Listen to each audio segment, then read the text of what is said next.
Miss হবে না আপনার পছন্দের টিভি শো। দেখুন জি5 অ্যাপে একদম ফ্রি। হ্যাঁ, আমি অর্ণব বলছি।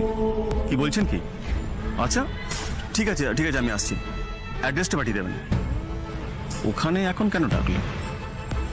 কি এমন কথা বলবে কেসটা নিয়ে? আরে কি হচ্ছে এটা কি আমাদের কিছু বুঝতে পারছি না, তোমার আইডিয়াটা একটু বলো। আমি তোমাকে সবটা বলছি, আগে তুমি বাবাকে ডাকো না। কি বলছো? সেটার জন্য বাবাকে লাগবে না শ্রী? এরকম একটা ক্রিটিক্যাল কাজে বাবাকে যদি আমরা ইনভলভ করি আর কিছু ভুলভাল হয়েছে, কেলেঙ্কারি হয়ে যাবে।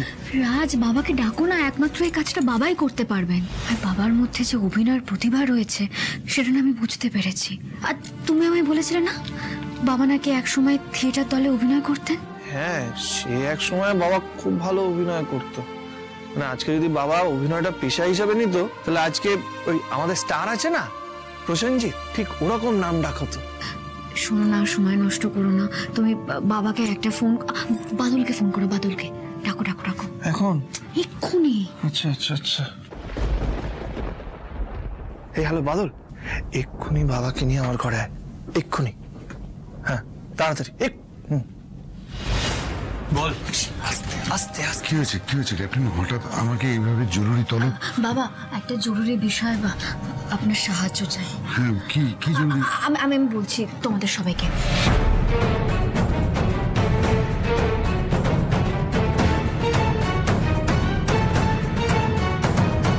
চিন্তা করো না ক্যাপ্টেন, আমি একটা সময় অভিনয় করতাম, এখন আবার সেই সময়টা ফিরে এসেছে নিজেকে প্রমাণ করার। বাবা, আমি জানি এরকম একটা কাজে অনেক ঝুঁকি রয়েছে, যে কোনো সময় বিপদ ঘনিয়ে আসতে পারে। ক্যাপ্টেন, বিপদ নিয়ে তো ভাবছো কেন? আমার এই দুটো ছেলে কিসের জন্য আছে? একদম। আর শোন, এবার তোর বাদর থেকে বাদল হওয়ার সময় চলে এসছে। যদি কিছু ভুল হয় না তো কান টেনে বুঝলি, কোনো ভুল চাই না আমার। জান দিয়ে দেবো দাদা, তোদের কারোর কোনো ক্ষতি হতে দেবো না। আমায় কি করতে হবে? এখানে মা তুলে মা কোথায়? মা কি করছেন? মা তো ঘুমাচ্ছে। তাহলে ঠিক আছে, তোমায় কি করতে হবে তাই না? হ্যাঁ, শোনো তোমাকে না সব থেকে কঠিন কাজটা করতে হবে। তুমি মাকে এমন ভাবে ব্যস্ত রাখবে যাতে মা কোনাক্ষরেও টের না পান কাল আমরা ঠিক কি করতে চলেছি। না না, সে বললে কি করে হবে? টাকাটা আমার লাগবে। আরে কাল লাগবে বললেই তো আমি আজ ব্যবস্থা করতে পারবো না, আর সেটা সম্ভব নয়। এতদিন আমি তোমার কথা মতো কাজ করেছি, এখন তুমি আমার কথা মতো কাজ করবে। এই আমি না অনেক কিছু করেছি তোমার জন্য। এত খিদে থাকলে তো চলবে না, খিদে কমাও। আর এত খিদে থাকলে পেটও ছেড়ে দিতে পারে। আমি কিন্তু ইয়ার্কির মোডে নেই, টাকাটা আমার লাগবে। ও হ্যাঁ, বড় সাহেব জিজ্ঞেস করছিলেন ওই কেসটার কি অবস্থা। তোমার কথাই চেপে রেখেছি, ওটা কিন্তু বেরিয়ে এলে তোমারই বিপদ। ওটা যেন কোনোভাবে না বেরোয়। আমাকে কয়েকটা দিন সময় দাও, আমি দেখছি কি করা যায়।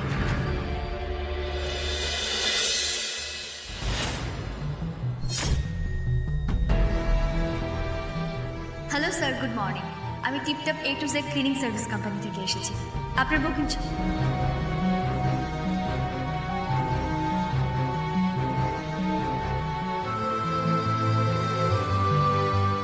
হে বাদল, বলছিলাম যে এই চাবি ছাড়া দরজা খুলতে তুই শিখলি কোথা থেকে?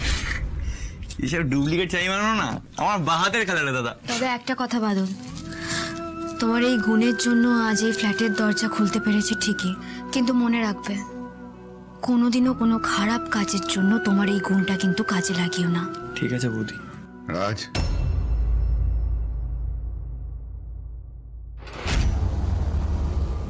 মানে লোকগুলো কোথায় গেল? আর আমি তো দেখতে পাচ্ছি না কাউকে।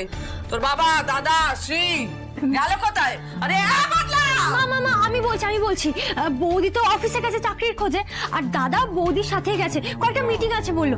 আর ছোটদা বাবা এরা কখন কোথা থেকে কে জানে বলো। বলছি যে অনেকদিন আগে নাটকে পড়তাম, মানে অভ্যেসটা চলে গেছে, গলাটা কেমন ধরে ধরে আসছে। বাবা কিচ্ছু হয়নি। আচ্ছা আপনার মনে আছে তো আপনাকে কি কি বলতে হবে? হ্যাঁ ক্যাপ্টেন, আমার সব মনে আছে। বাবা তুমি চাবিটা রাখো। আর বৌদি আমি বরং ততক্ষণে ভেতরে গিয়ে পজিশন নিচ্ছি, ঠিক আছে?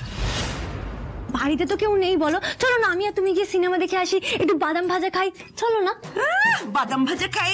বই দেখবে এত খরচা কোত্থেকে আসবে? খালি খরচা করার ধান্দা, তাই না? না মা, আসলে না বৌদি আমাকে না হাতে কিছু টাকা দিয়েছে, মানে হাত খরচা।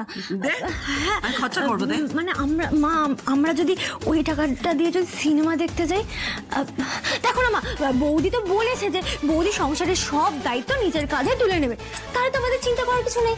আর তোমার এখন আরাম করার সময়। দাঁড়াও মা,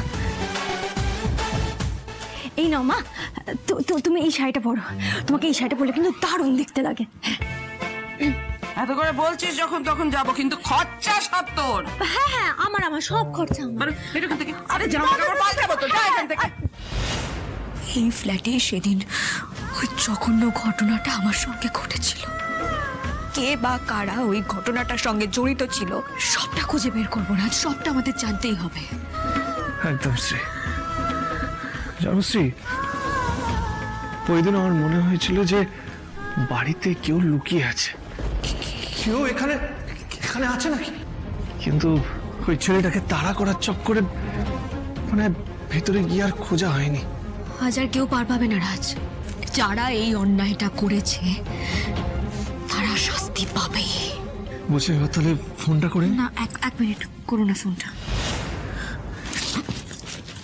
বাবা, বাবা আপনি শান্ত হন, একটা কথা মাথায় রাখবেন, কোনোভাবেই কিন্তু আপনি আপনার মনোবল হারাবেন না বাবা।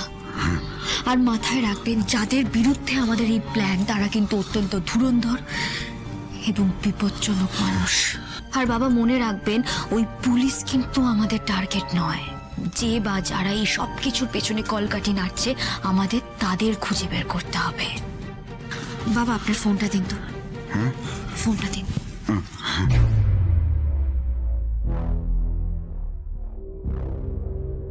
রাজ ফোনটা করো।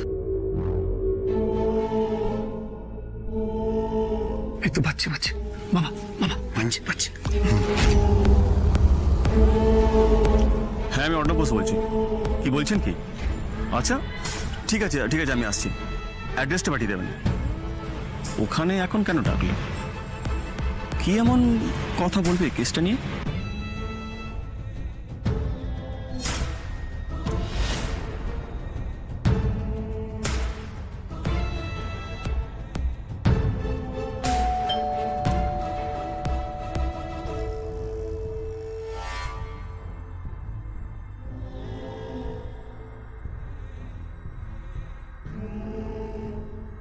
আরে আসুন, আমি তো আপনার জন্য অপেক্ষা করছিলাম, আসুন।